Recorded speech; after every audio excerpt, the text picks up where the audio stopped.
It's time to really start on my Commander Cody build, and I'm going to start on the pieces that make him different from another clone. So we're going to talk Commander helmet, jetpack, shoulder bells, all the cool accessories today on Darth Rage Reviews.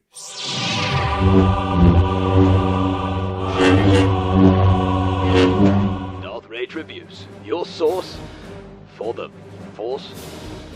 Nah, for the Republic! Greetings, Force fans, and welcome to another episode of Darth Rage Reviews, your source for the Force. Guys, business first. I'd be remiss if I didn't tell you that you really want to go ahead and subscribe.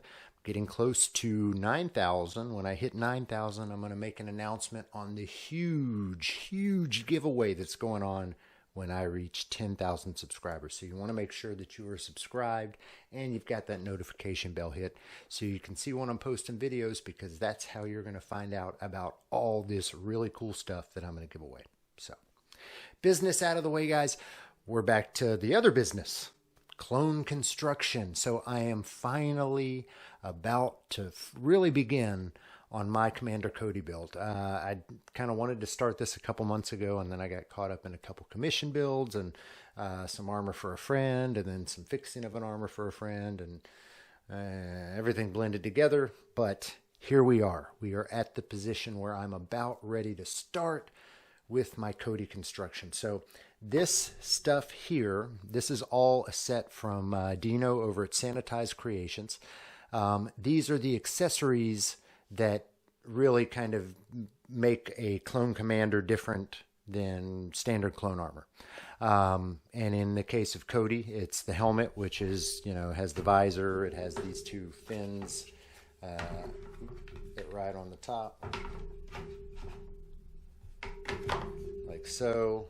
He's got antennas and other accessories down there, and a different kind of aerator on the bottom, or vocoder. I don't know what that part in the middle is. But all these different pieces on the helmet. The shoulder bells themselves are shaped different. So, elongated, more of a teardrop, paisley. So, slightly different shape. I think it's a lot cooler. Plus, it's got those indented ridges there in the middle of it for his shoulder bells. One of the shoulder bells has an antenna that I'll kind of go into over here. And then the coolest part of Cody's armor, his jetpack. Come on. This is by far, I think, the coolest jetpack in the Star Wars universe. Sleek, badass. Cody's got a jetpack. I wish we would have seen him fly sometime. That would have been cool. So all of this comes from Sanotized Creations, and this is all resin cast. So a whole lot easier to prep it and get it ready for paint. This is what it looks like when you get it from him. I mean, it's like a shiny, nice, sleek. You really don't need to sand it much. There may be a seam line or two on it, but it doesn't take much to get it from this to this, which is all primed and ready for paint. Of course, the helmet, you had to cut out the visor and cut out the teeth and all those things. There were some pieces that had to be cut on this and that. And a little bit of sanding. Again, just light sanding for seams, for things like that.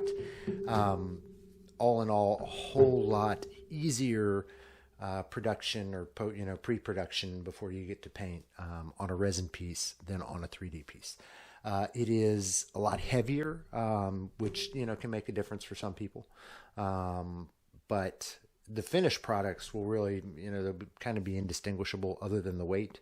It's just easier to get to that point on this than that. So let me take a break real quick, and I'm going to show you kind of what we did to get this helmet from, this blank resin to the point that's right here where it's ready to paint. So let me take a break.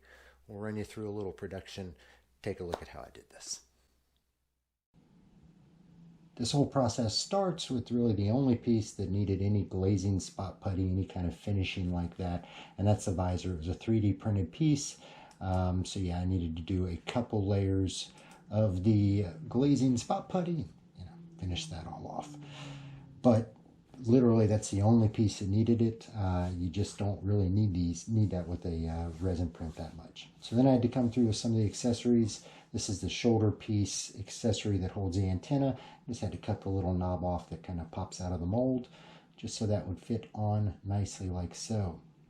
And it's time to go at the face shield. So the face shield and the nose holes are really the only parts that you really need to do a whole lot of finishing on a resin helmet. So I do a drill around the eye corners and then kind of come at it with my Dremel. You want to be as slow and steady as you can, because you don't want to nip or chip any of the areas that are around the visor.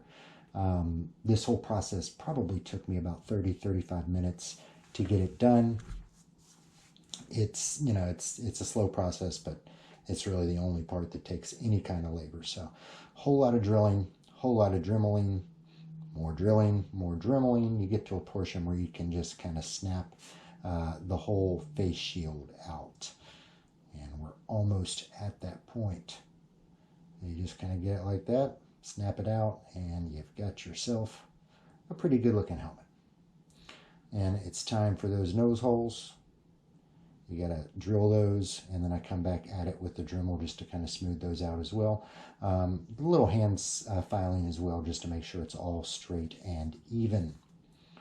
Yeah, this is again, the hardest process is getting those kind of filled out. Then a little hand sanding around everything just to smooth all of those edges. You can't really get it super smooth with the Dremel, and the Dremel can't get up in there to get it electric. So yeah, you do need to do some hand sanding. Again, a whole lot less sanding than if you were 3D printing. Nothing near what you're going to have to do with the 3D print on one of these resin cast helmets. And Dino does some really nice looking casts and really, really quality cast. Then you got to sand down the seam line. Again, that's the only place where it really requires any sanding. I do a light sand over the whole helmet just to let the filler primer have something to kind of pick up on a little bit. And yeah, but it's that one small seam line that kind of goes down the middle of the helmet. And it's time to sand off I'd already done several layers of the Bondo glazing spot putty. This is after the filler primer's on there, just trying to make sure it gets pretty. Had to Dremel down, sand down some of the nubs off of the accessory pieces. I love the fact that all these accessories come separate on this helmet. Just makes it a whole lot easier in the painting process. But yeah, you got to take kind of the mold lines and the little excess layers off of this part. Not hard to do, not hard to do. Getting towards the end, so there are actually a whole lot of accessories with this helmet.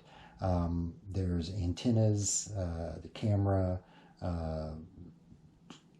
knobs, a little knob that kind of goes over the vocorder, the aerators. All these things need to be sanded down, and little small pieces of them kind of cut out of the way. But yeah, much easier to do. It would have been a lot longer to use the Bondo glazing spot putty in this on a 3D printed version. So this is, took a long time, but it is actually a whole lot easier and a whole lot better than if you're trying to do something 3D printed. So I would highly recommend, if you're working on something yourself, it's well worth the money to invest a little bit more in this, just so you don't have to spend all that time sanding. So getting very near the point where we're going to throw the paint on, and just like everything, this will paint just like any other 3D printed thing. I'm going to start with some filler primer that will really kind of give us a base to go off of. And usually when you're dealing with a 3D print, when you're throwing down that filler primer, you're doing it to see where you need to throw additional Bondo glazing spot putty, but this is really just a base layer. Throw this down and we're ready to go. That's it, guys. That is how you get to this point on a resin cast helmet. So that gets us to where we are ready, really, to paint all of these pieces. So there are lots of accessories, and this is what I like about this. Is the I think the V3 of his Cody helmet. A lot of different colors that you're going to have to paint on this helmet. There's like a maroon band that goes along here. These pieces are kind of a sandy brown color. The orange of the visor, the orange starburst on that. the camera over here. I mean, all these pieces have a whole lot of different colors on it, and the way that he separated these pieces makes it a whole lot easier, and there's going to be a whole lot less taping involved in doing this. And by the way, this visor also just comes off too.